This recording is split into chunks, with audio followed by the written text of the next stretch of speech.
வணக்கம் ஃப்ரெண்ட்ஸ். நம்ம டெய்லி லைஃப்ல பார்த்தீங்கன்னா எவ்வளோ செலவு பண்ணுவோம். வேஸ்ட்டாக பார்த்தீங்கன்னா ஒரு 100, 50 சின்ன சின்ன செலவாக வேஸ்ட்டாக நிறையா பண்ணிட்டு இருப்போம். அந்த செலவு பண்ணுற காசை நம்ம மிச்சப்படுத்தி கோல்டு வாங்கலாம். ₹60 போய் கோல்டு வாங்கலாமான்னு கேட்க முடியும்.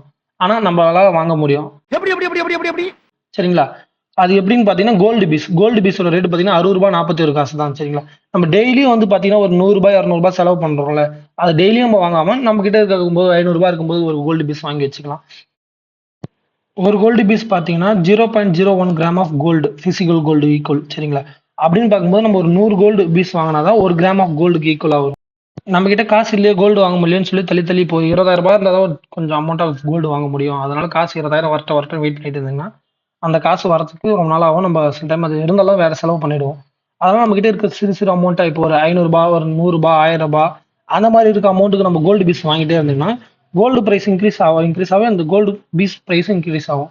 நம்ம சின்ன சின்ன அமௌண்ட் வச்சு ஈஸியாக எடுத்துலாம். இப்போ ஒரு ஒரு வாரத்துக்கு ஒரு ₹500 வாங்கிட்டீங்கன்னா போதும். ₹500 பார்த்தீங்கன்னா அப்ராக்சிமேட்டாக 8.3 கோல்டு பீஸ் வாங்கலாம். அப்படியே நம்ம மந்த்லியாக கன்வெர்ட் பண்ணால் 33 ஆகும். இயர்லியாக கன்வெர்ட் பண்ணால் 396 ஆகும். அது பார்த்தீங்கன்னா ₹1,000 கிட்ட வந்துடும். சரிங்களா? நம்ம ஒரு சின்ன சின்ன அமௌண்ட்டாக நம்ம கோல்டு பீஸ் வாங்கிட்டாலே போதும். நம்மளுக்கு ஒரு நல்ல ப்ராஃபிட்டாக இருக்கும் ஃபியூச்சரில்.